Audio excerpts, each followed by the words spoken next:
All right, guys, welcome back. This is technically the 17th episode of Not What I'm Referring to, although we've had a lot of content coming up over the last 6 months. I'm here with Hi-Rez, also known as Craig. Thank you for joining me today, my friend. It's funny, actually. It's not your fault for the record. Somebody messed that up a long time ago. My name's Jesse. I don't know why. Oh my God, bro! You want to redo it? Fucking amazing. No, we leaving that shit in. Oh my God! So when you type in your name, yeah, if you Google it, look, it says my name, but I've seen that whole Craig thing. I don't know where that is, but if you Google Hi-Rez real name, it shows my name now. Yeah, so I saw that though. So it's not foreign to me. You're not the holy shit. Yeah. Well, guys, that's how you fail an interview at the gate. All right.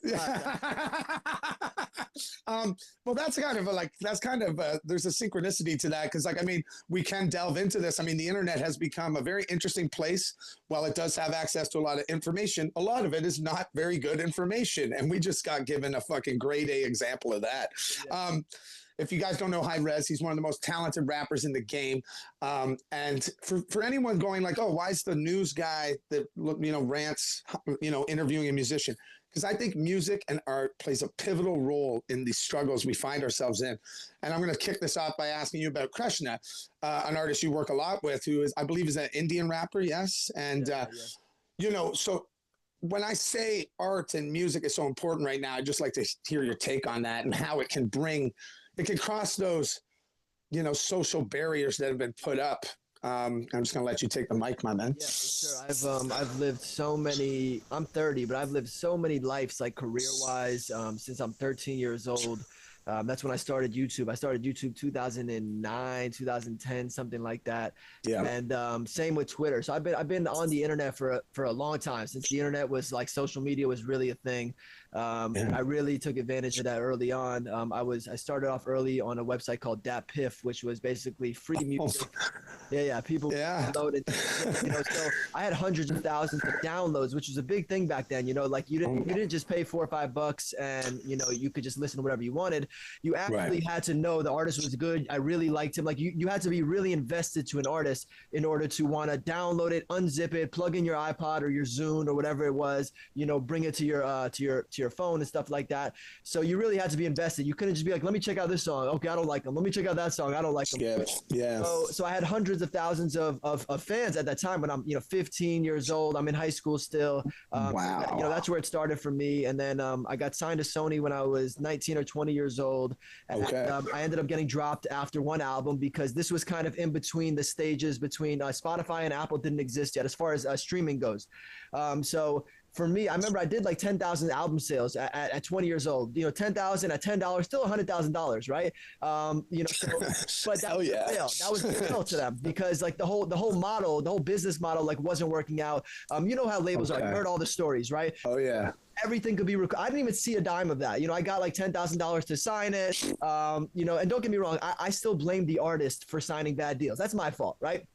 So I'm not one of those guys like I don't have bad kind of I don't have hatred in my heart, first of all, to anybody, but I don't have hatred in my heart the way people do. Oh, I hate all these labels and I hate all these. I dislike these people, but I also blamed my young self for jumping into certain things. But I learned a lot from signing that deal. Long story short, Spotify comes out, Apple Music comes out, and all of a sudden now I'm getting checks every month. Not a lot, $500, $1,000 a month, and I'm like, what's going on? I'm getting paid like every month. Not a lot, but I'm like, this is crazy because I wasn't getting paid from the label. I never got paid for music ever, after doing it 5, 6, 7 years straight. I'm like, this is crazy. So all of a sudden I'm seeing checks. I'm like, wow, this is great. So I realized DistroKid comes out, CD Baby, TuneCore, all these kind of independent platforms where you don't need a middleman. And I guess they're the middleman in this case, but you understand what I mean. You don't need a label or distributor. So that changed my whole career. I was able to put out music every week, every couple weeks. And I ended up having a couple big viral songs.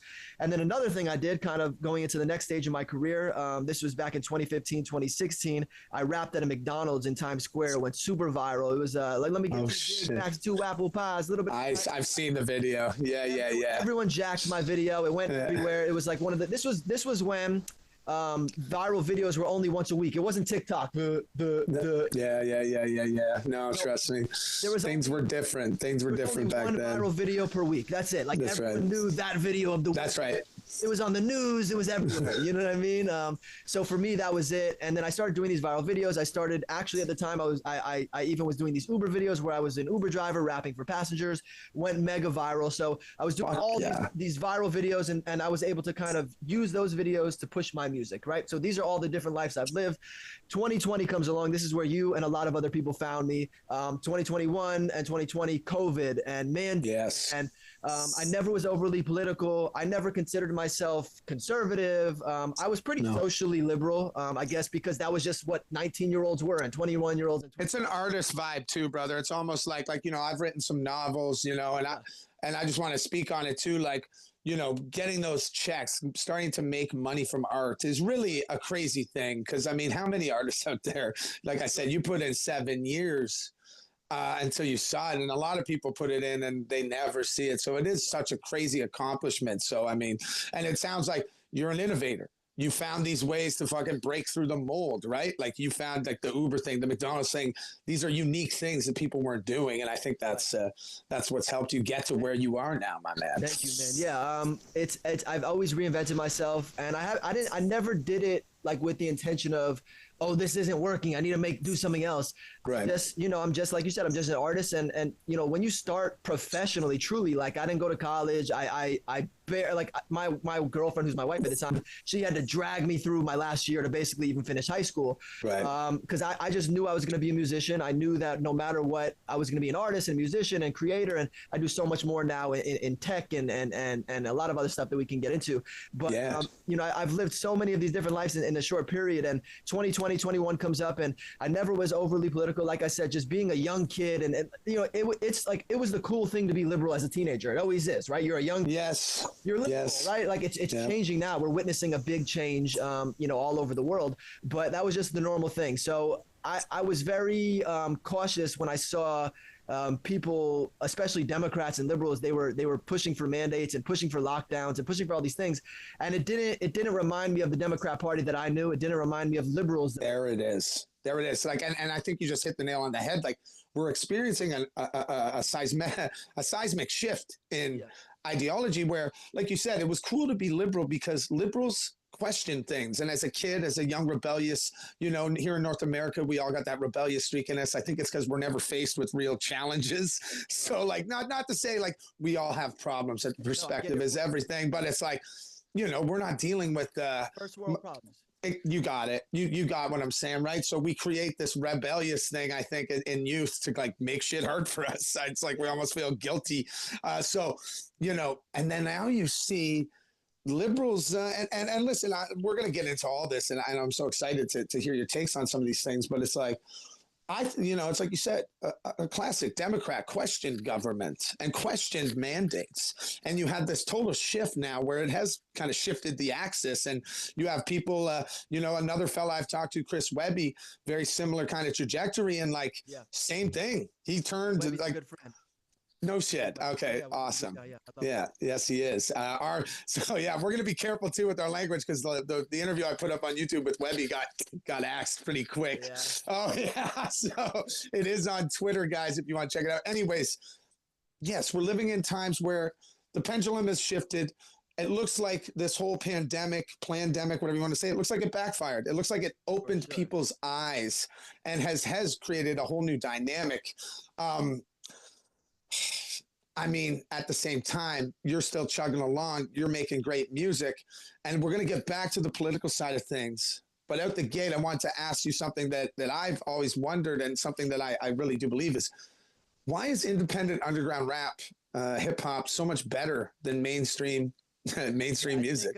I think it's the same in all genres. I think that, you know, I haven't like delved into it, but I know that there's definitely some underground country artists. I'm just not into country really, but every genre, with the exclusion of possibly pop, because pop is popular, obviously. Yes. You know, so everything from EDM to country to rap to rock and roll to punk rock, you know, there's a lot of underground people. I think it just comes with it comes with the territory that the more, not necessarily the money you make, you know, but the more eyes, the more opinions, the more the machine, you know, kind of latches onto you. You know, now you start overthinking these things as an artist. If you even have the ability to think for yourself, right? So, yeah.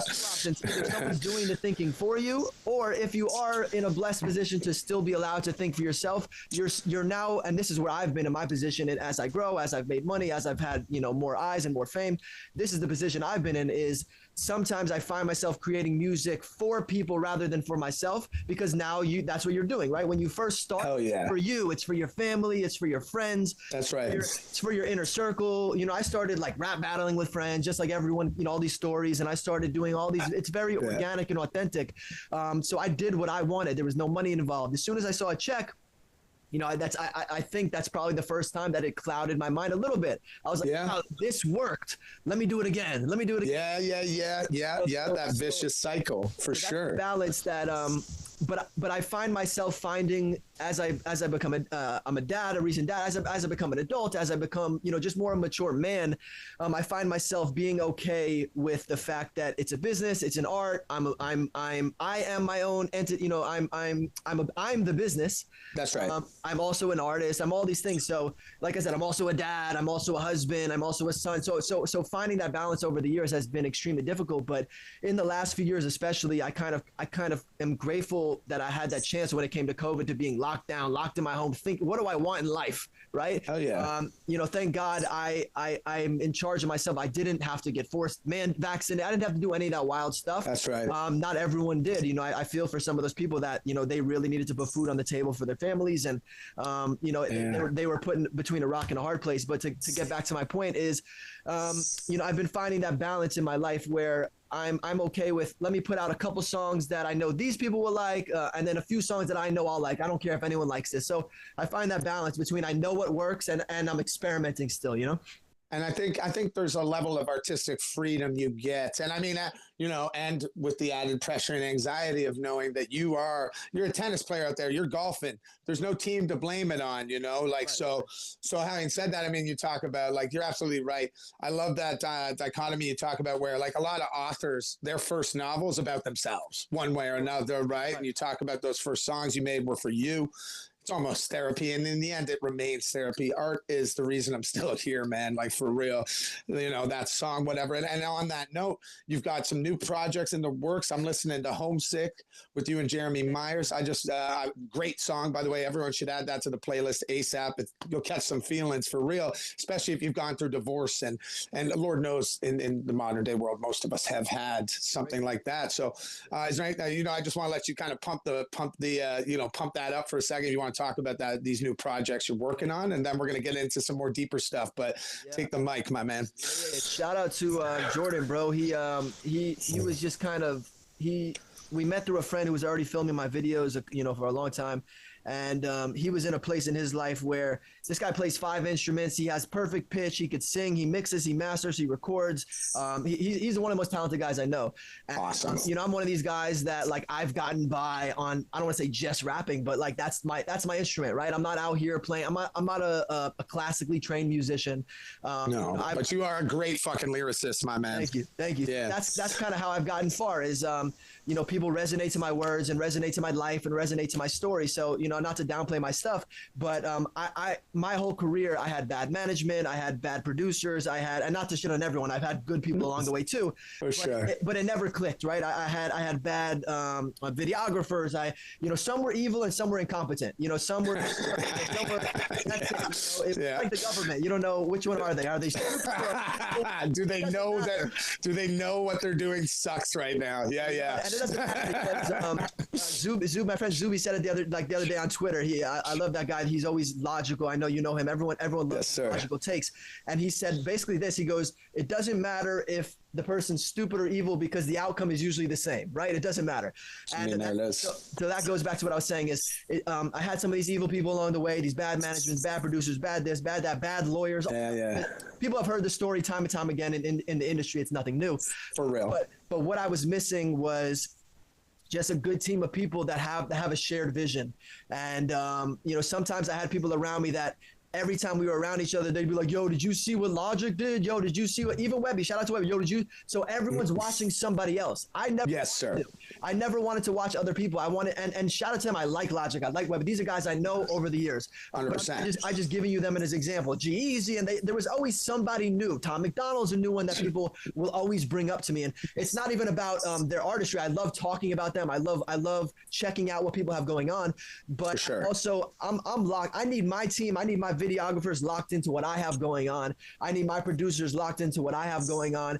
And that's what I was always lacking. I always had a team of yes men or groupies around me that were like always, they always thought there was something cooler going on or something. How can we take what this guy did and, exploit that, right? And it's like, no, man, let me do my thing. Very opportunistic. So it was like, okay, Rez just had a viral video. Let's go latch onto what he has going on. But when I had a down year and nothing was going well, disappeared. You know what I mean? So I've had so many teams like that. So shout out to Jordan. Shout out to Brandon. He films the videos. But Jordan was one of these guys that he plays so many instruments. He's such a talented individual, but he just never garnered. He never had the, like, for whatever reason we talked about, I think it's God, but he never had the ability to get a big fan base. I have this massive fan base, but I never had a team around me of people that can help me construct big records, right? You know what I mean? Yeah. Well, then that matters, man. I mean, it's something I've learned the hard way over the last couple of years is having a lot of followers does not guarantee, monetary success or success at all. It's just, until you put that work in and find what works and what works for you and what they want, you got to find that symmetry. You brought up some amazing artists there that you're connected with. I just wanted to ask you, did you ever have like that, oh shit moment? I mean, I'll tell you this, Crooked Eye, Royce the 5'9" are two of my tops, and you've done songs with both of those guys. I'd be curious to hear what's it like to work with these these pillars of the game that have been around for so long. And did you ever have that, like, that oh shit moment, I made it, where you're like with that guy, and who was that guy or girl? Yeah. So, I try not to bask in any of my success, because when I was 16, 17 and I had millions of views, I'm in high school still, bro. So bro, that must have been such a trip. Yeah, that must have been there's no wonder you wouldn't, why would you bother going to college? Seriously, it's crazy. Anyone expected you to go to college at that point? It's like, I know our moms and dads are, whatever. I had such an ego trip because I didn't have money, bro. I didn't have money, but I'm 16, 17, 18, millions of views. Man. I'm touring the country. I'm doing whatever any 16, 17 or 18-year-old kid can dream of, truly. I'm not Justin Bieber. I'm not on a massive level. And thank God you weren't, because you might have been locked up in Diddy's fucking basement, bro. Yeah, that would have been bad. I really accredit my failures and my successes to God, because my failures kept me in such a great place in my life that I didn't know at the time. But I'm so grateful for that journey, man. But yeah, to answer your question, because of where I came from and the amount of ego deaths, the amount of times I had to put my ego to death over my lifetime, and the amount of times I had to humble myself, I tend to not bask in my success. Okay.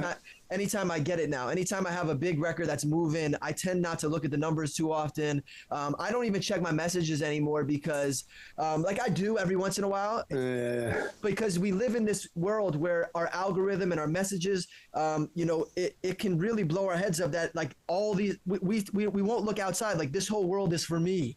Tunnel vision. Yeah, it's that tunnel vision, man. In the worst of ways, right? In the worst of ways, it's you can literally wake up and have thousands of DMs and thousands of likes, and all this dopamine is just hitting you. I don't even have a smartphone, bro. I'm texting you on my wife's phone. So that's fucking dope. I love that. My house, I call it a kosher phone, but I have a little flip phone. There's no internet. There's really nothing on it. And but yeah, so to answer your question again, sorry, I go on. No, it's all good, man. I did records with Wiz Khalifa, Twist, Tech Nine, Royce 5'9", Crooked Eye. I'm sure I'm missing a few very successful people, but I even have a record with Smash Mouth that I don't think has ever gotten released. It's just random. Bro, I gotta get a fucking hear of that someday. Oh shit. Okay, that's dope. that's how I was able to clear. So the record I have with Wiz, it's a very poppy one. It's we sampled All Stars, but hey now you're an all star. Hell yeah, yeah. So my thing was, there's a somebody once. Mine was these haters think they know me, they lie and say we. I know this song. Yeah. Then I got Wiz on it, and it did pretty well. But yeah, so all of those moments in time, I've been in the studios with OGs, bro, like Rugged Man, Master Ace. Oh, fuck. Shout out Rugged Man. Hell yeah. John Price. Like, I've been in the studio with guys that are literally, not to disrespect them, but twice my age. And like when I'm 18 years old, and I'm probably more than twice my age at that time. I'm 18 in the studio with guys in their 40s. And these are guys that have come from the 80s of hip hop, like the golden era. There was no money in hip hop when these guys started. That's right. I was in the studio, one of the last people in the studio with Sean Price before he passed away.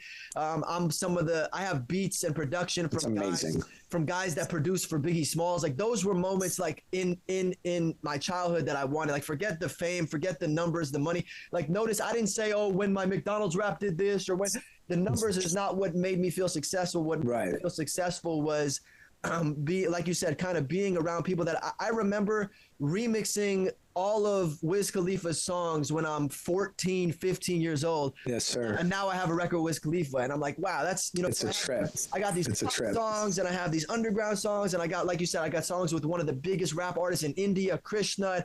Yes. I try to kind of, put out all these seeds, and eventually some trees, get planted.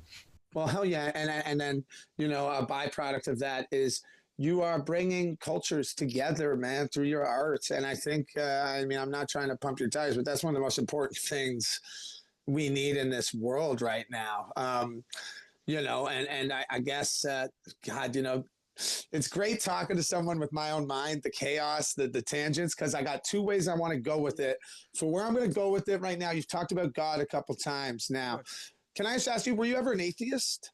I was never agnostic. I never questioned if God existed. Okay. But I grew up as a Reformed Jew, which like think of the Krasensteins, right? That's how I grew up. So I have like, if you notice some of my tweets, like most of my Twitter now is crypto, and kind of my Facebook is music, and my Instagram is conservative. Like I kind of right? I kind of use different things. But when I was more political on Twitter specifically, or X, that algorithms are crazy. You could switch them up in a second, right? You can the whole thing could disappear, and you can basically reinvent yourself in a week. But when I was specifically more political on X over the last few years, I would call out people like the Krasensteins, not in a way where most people do, where they're like, either the Fuenteses of the world, or like, you Jew, or like other people would be like, we hate you, lefty. Like I'm calling out these guys because I come from this world. I come from the world of Reform Judaism and Reform Reform religion in general. Forget like you or like you come from, I don't know if you come from this world, but everyone has friends or family, whether it's Christianity, that they call themselves a Christian, but they're not living a Christian life. They call themselves Catholic, they're not living a Catholic. So it's not just a Jewish thing, but this is the world I come from, where, we didn't know any better. We didn't know anything. We just were culturally, we called ourselves Jews, but we didn't live a life of anything. I was living a life of sin, bro, most of my life. But I always believed in God, and I always believed in a higher power. And anytime, I was struggling or going through something in life, even my music was reflecting it. My lyrics were reflecting it. Man, you're very open with you can tell the journey you've been on. And, that's something I think that's rare these days. So I always was praying. It wasn't like a daily thing or a weekly thing. Like I always wanted something better for myself. When I was depressed, when I was anxious, when I was on drugs, when I was drinking, when I was doing any of these things. Okay. I was giving, God, help me. I always wanted my life. I wasn't like, okay, this is perfect, because a couple things that I just want to touch on. I am an Anglican. I was an altar boy, confirmed. I was in the choir, my man. I was doing the church plays. I played Hark the Herald Angel one year. I did a solo, got a standing ovation from all the old ladies. So, no biggie, but just saying. So having said all that, have you found, so I was going to ask you, because I wasn't 100% sure, because I know art is one thing, and I know you're an advocate for the sober life.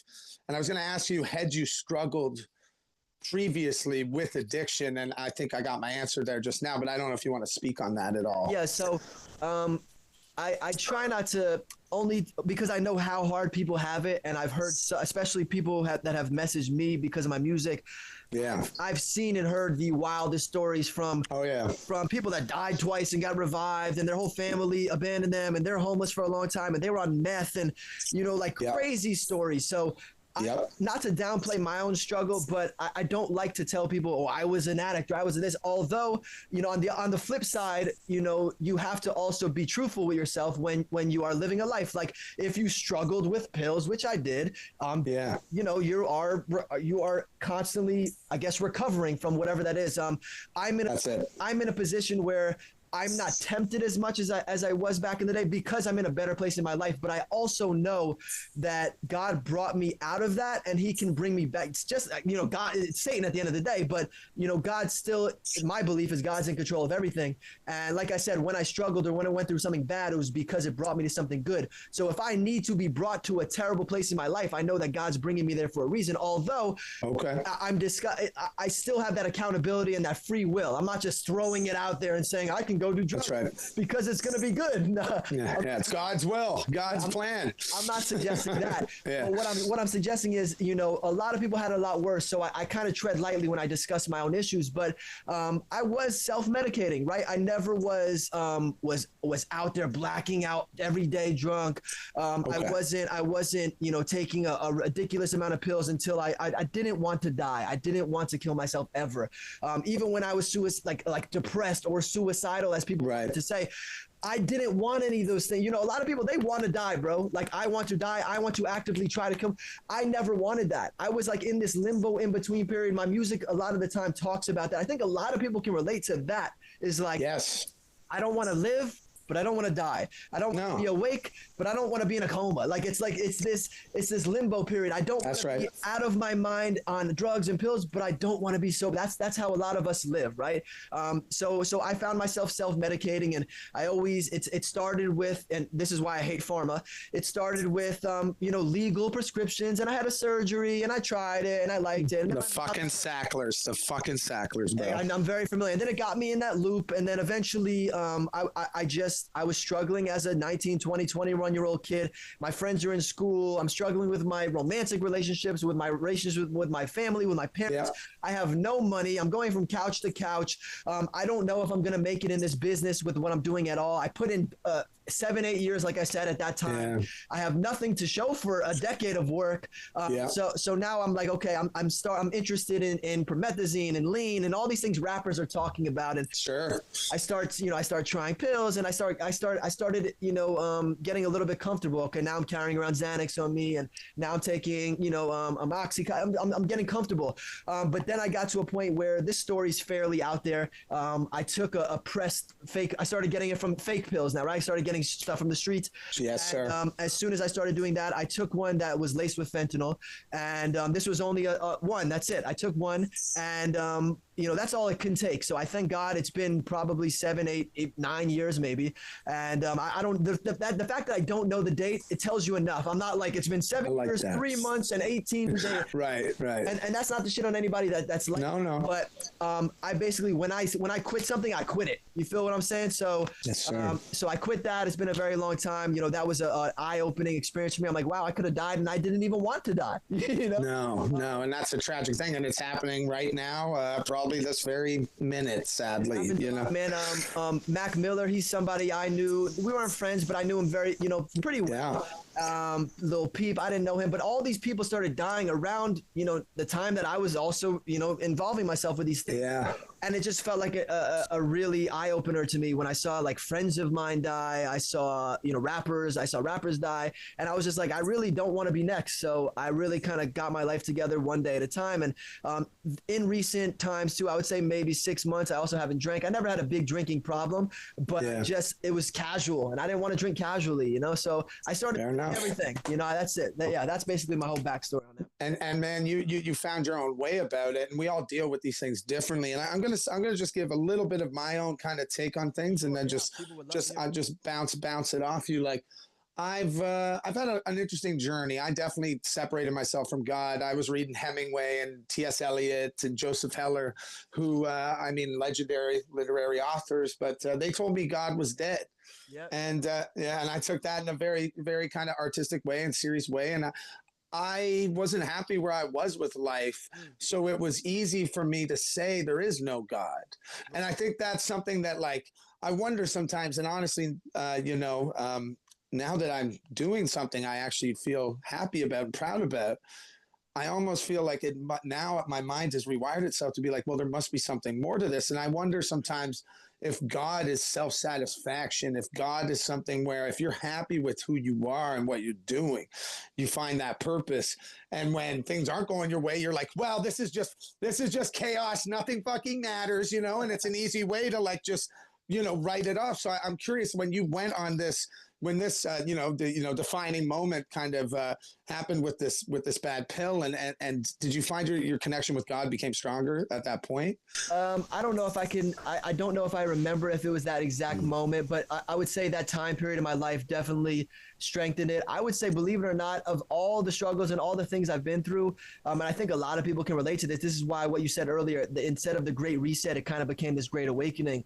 Yes, I really attest 2020 being forced locked into my home, not being able to see my grandma before she died because of whatever restrictions and laws, and even kind of family criminal. By the way, I just gotta say criminal, really bro. criminal. Yeah. Seeing them put sand in like things didn't make. They're putting sand in half pipes and like places where you can't skate here, but you like they're covering basketball hoops. Like I don't even want to go depth. But you can still go to Walmart. You can still go to fucking Walmart. All the big boxes. Yeah. All this. Yeah. We could talk about it all day.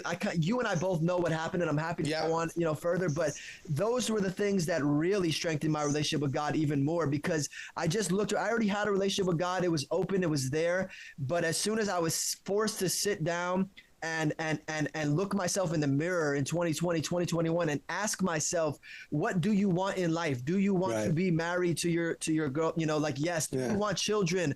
Do you want to have this relationship with God? Yes. Do you want to be an artist that's just another artist that doesn't speak up and stand up for himself? This is what happened when, comes along with me and Jimmy, and we started releasing this music. Yeah. Do you want to just be another artist that releases pop songs and releases records and you just get your check and you die and people forget about it? Do you want to make an impact? It's heavy.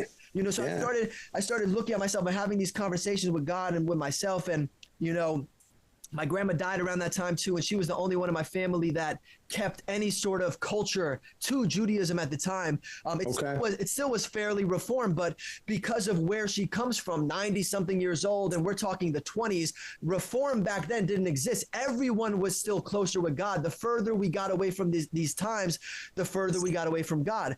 So I asked myself, I said, okay, are traditions going to die with that generation? I look around at my siblings, they don't care. Like, they're not going to carry any of these. A lot of people can relate, right?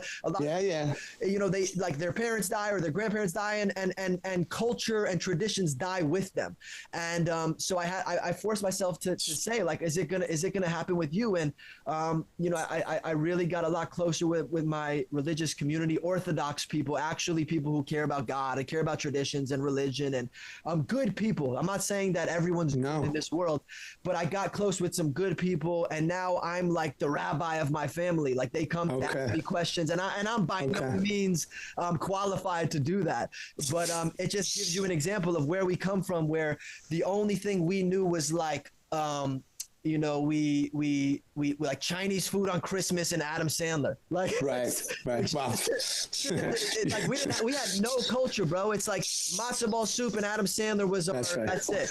And, so I was forced. I was like, is this what I want? I was like, and is this even right? And then I'm putting my head to the books and grinding and reading and learning. And I was always a big reader as a kid, not of anything religious, but I enjoyed books. And for a long time, probably with the weed and drugs, and probably I stopped reading, It happens. rightfully so, with the internet and the smartphones. And but like I said, I was forced to sit down, and I started becoming more well-read, and I started becoming more knowledgeable on my own faith and my beliefs and my religion and my relationship with God. And like I said, I ended up getting married, and I ended up having my first kid. And it's amazing. I made a total change, 180 in my life. Because I either was like, we're all forced to be home. Okay, what are we going to do when we're forced to be home? We're either going to do more drugs, more alcohol, more this, more sex, more porn, more. Sure, that definitely happened, bro. The OnlyFans and everything. Yeah, man. When it got big, right? That's when it got huge. Yeah. So I had that choice. I was at a fork in the road where I'm like, I can strengthen my vices, or I can strengthen my my relationship with God. And there it is. And I'm grateful that that's the path I took. But yeah.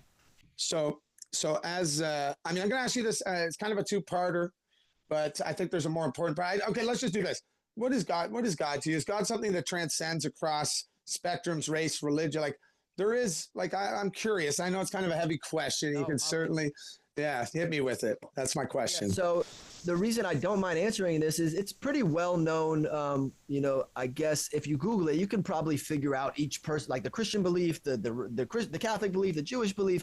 But like we talked about initially when I was called Craig, there's a lot of misinformation. There's a lot of misinformation out there, and disinformation too. And I hate to use those words because they were used against us during COVID. For sure.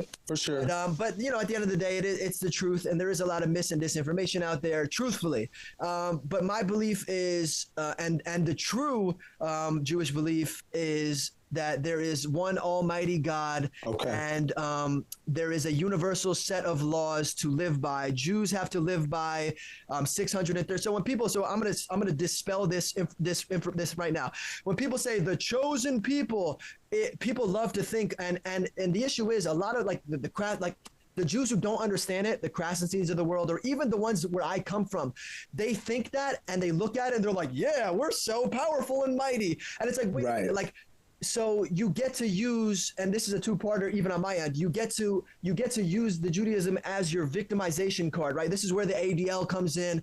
This is where the ACLU, these are where, like I said, the Krasen, and I use them as an example. It's not just them, right? No, I got you. This is where people come in and they, we've seen it in the black world. We've seen it in any minority world. Certain people want to use their race or their religion as a victim card, right? That's right. So I always was very opposed to that. But the point is, it's ignorant. They don't understand. So the Jewish belief and the real belief is when it comes to chosen people or when it comes to God's people, it more so comes down to we actually have a much more set of laws that we have to abide by and follow. We should be abiding by and following. So when the Krasensteins say, we're the chosen, and then they're atheists the next day, which is hilarious. It doesn't make sense. But it's an example of like, if I told one of my kids to take out the trash and not my other kid, like that kid is not the chosen person. You understand what I'm saying? Like, he's not like, it's not like white supremacy when people say like, oh, we're like the chosen people, we're the chosen race, and we think everyone's less than us. I think some people have seen videos circulating because I'm sure that there has been people out there that we're the Jews and they're the Goyim and they're the non-Jews and they're the right. I've seen those videos, bro. But just like anyone else, if you sit down with the right people and the right information, the belief system is we have 613 laws to abide by. It's a little bit less given the state of the world that we're in, but we have 613 laws to abide by, and non-Jews have the 7 laws of Noah, which is basically the only universal laws that existed before any sort of organized religion existed. Right. So before God flooded the earth, after God flooded the earth, we were given, Noah was given these laws, right? And it was, we can Google it. I'm not going to give it to you exactly. No, you're right. You're on it. So it's Noahide laws, basically these 7 laws. And so that's my only belief system. There's one almighty God. It's my job to bring God to people. It's not my job to bring Judaism. It's not my job to bring Christianity. So this is where Christians and I strongly disagree. And I don't mind having that conversation because at the end of the day, we're going to figure out who's right or who's wrong in the overtime, right? That's grim, but also, very true. I don't mind. Like I as long as you're not coming to me with guns and swords and knives, we're sitting down and just kind of discussing our belief system. And I think you're wrong here. You think I'm wrong here. Because back in the day, Eve Catholicism, bro, people were dying because if you don't believe my belief, I'm going to kill you. Right. If you don't over history, I think every single religion can take a slice of that guilt. You know what I mean? And at the end of the day, I think you hit you're on it, because I mean, there's toxicity in these things, and there's people that use it in a way that is not what God intended. They weaponize God. They weaponize. There it is. There it is. I wanted to finish the one point because this, yeah. I want to hammer this home, because I think that you can relate. A lot of my friends can relate. A lot of my family can relate without knowing from the Jewish side. But just institutionalized religion has, I think, done more harm than good. Just because there's a lot of, and this was also written in the Bible, that there's a lot of false prophets, false teachers.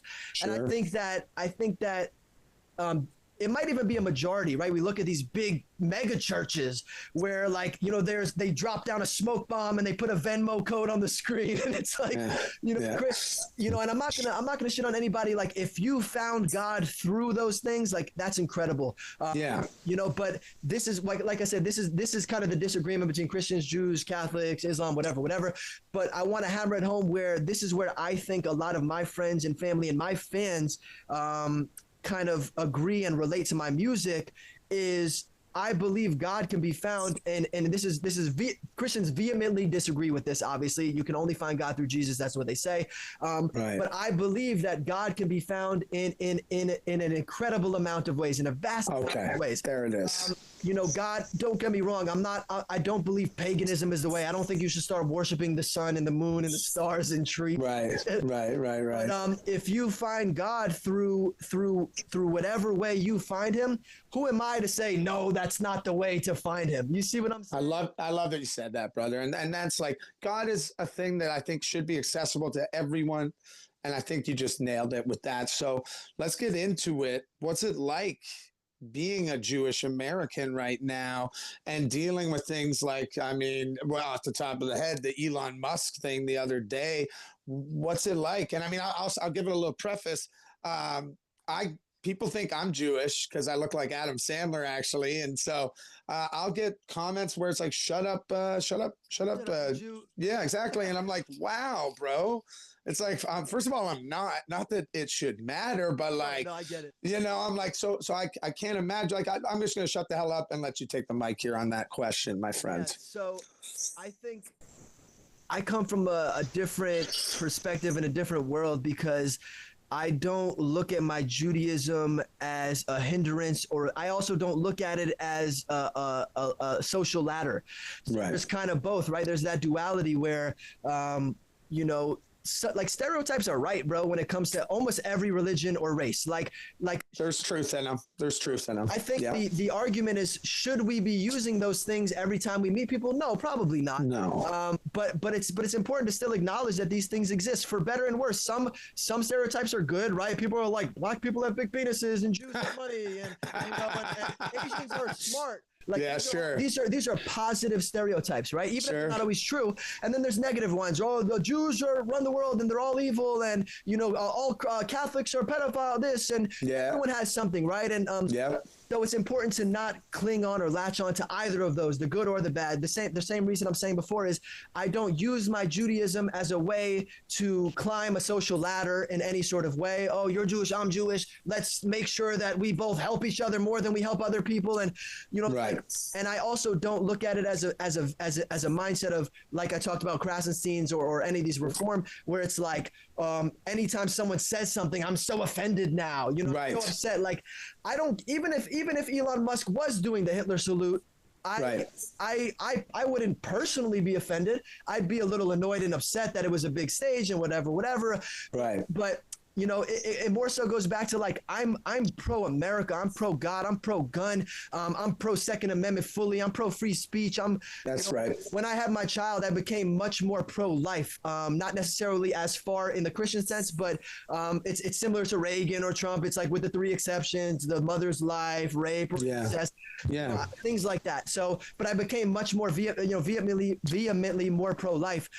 So when someone tries to say something to me online, it's like, bro, like, I don't take it personal. Like, I own, and I'm not saying this as a threat. It's like, I own guns, bro. Like, my man. Yeah. Somebody said to me recently, they're like, they'll send me, someone said to me like a threat or whatever it was. Right. And I don't respond to these things usually, just because there's no point, right? There's no point. No. People are crazy. Internet's wild. Yes. But Confirmed. Confirmed. Every once in a while, somebody say like, blah blah blah, I know where you live and blah blah blah, and I was, and like every once in a while, like I'll like be like, I'll leave the lights on and the door open, Yeah. It's Step. like you think like Pull up. you know what I mean? Not in like a rapper way, like yo. No, you got to protect your castle, brother. You got a family, man, and that's what it is. As soon as I said it to my wife the other day, I got to bounce out of here. I want to answer whatever else you have in another couple minutes. But okay. Put my baby to sleep. But I did want to say, man, as soon as I had my baby specifically, I said to my wife, I said, I can't believe any man leaves the house with their children without a gun on them. Like in America specifically, in the U.S. For sure. Obviously, not every place is like that. But no. I'm in Florida, so I have the ability to have whatever on me. So, I never want to use these things. I never want to be in a position to, but I also don't want to be in a position where somebody runs up on me with my children on me and I have to call the police. You feel There it is. There it is. Now, man. And listen, fuck. Okay. So have you noticed let's do a quick answer. Have you noticed it's ramped up like these hateful comments over the last year or two? Yeah, I think it's intentional. I think that the last 4, 5, 6, 7 years, we've been working towards a place of unity and conversation and love and even if we were like, even people that are conservative, that like don't agree with the trans stuff, like most of us were like we still were able to sit down and have conversations. That's right. A lot of us were pretty like I said, socially liberal but fiscally conservative, and sure, we got to this place in society where it seemed pretty healthy, and I think that people like the Al Sharptons, like as far as NAACP, the ADL as far as representing Jews, like I said, these groups they wouldn't exist without hatred and bigotry and racism and misogyny. And and sometimes it seems like they almost want to stoke it so that they can continue to exist. You know what I mean? So I think it's been ramped up over the years, and I don't think it's as big as it is. But once you see it, you kind of become it, and the more so that's how algorithms work. And I think that we're at a very pivotal time in America and the world. Oh, for sure. Where it's a tug of war where we want some things to be progressive as far as tech, but we don't want some things to be progressive as far as culture and spirituality. Sure. So we're at this very pivotal moment in time where we don't know where we want to go and what mark we want to leave behind. You have these ideologies kind of folding back in on themselves, where you have let's go this route, where we have a pro-choice people saying it's my body, my choice. But when it comes to the V word,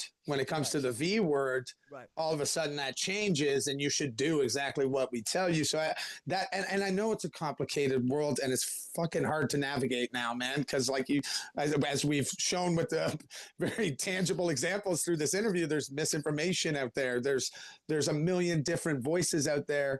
But I think I can see it happening. And I mean, I think that's why me and you connected, because we don't have the exact same message, brother, but I think we're trying to get to the same goal, which is unity. How can America bridge the gap between left and right now? I think the only way, I always have the same answer, the only way that would ever happen is if we all turned off our TVs and got off our phones. And that's well, yeah.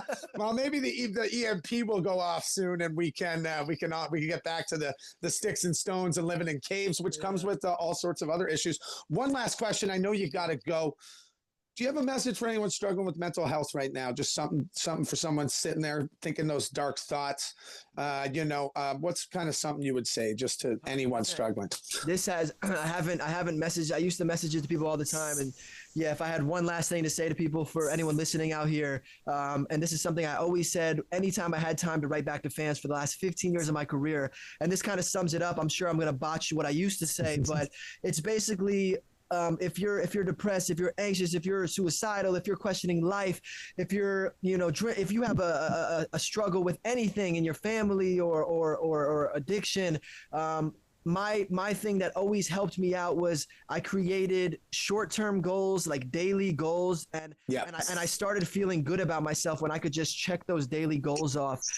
It would be like, it didn't have to be quit alcohol today, like if that was what somebody was, but it was like, make sure that if alcohol or drugs or any of these things is hindering you from doing things in your life, then you clearly need to make a change. But, you know, once I started making that change, okay, I had these short-term goals. It was, you know, make sure I accomplish this in my career today. Make sure I do this in my home today. Make sure I call my mother today. Make sure, whatever it is, right? Take your dog for a walk, you know, something like that. Get exercise, go to the gym at least for 30 minutes, go for a walk in the sun. So I would literally write them down. I would create, and it sounds stupid, but I would create. No, man, no, you know, that's on point. These daily goals, I would write them down. I would check them off. Then I would create weekly goals, and I would try to check off most of them. And then I had my goals for the year. Then and I never really went beyond that. But that really always kind of made me feel sane, because if I have these goals for a week from now, then I know I'm going to be alive a week from now to accomplish those goals. Hell yeah. And a year from now too. And then I was able to look back on myself a year from now. So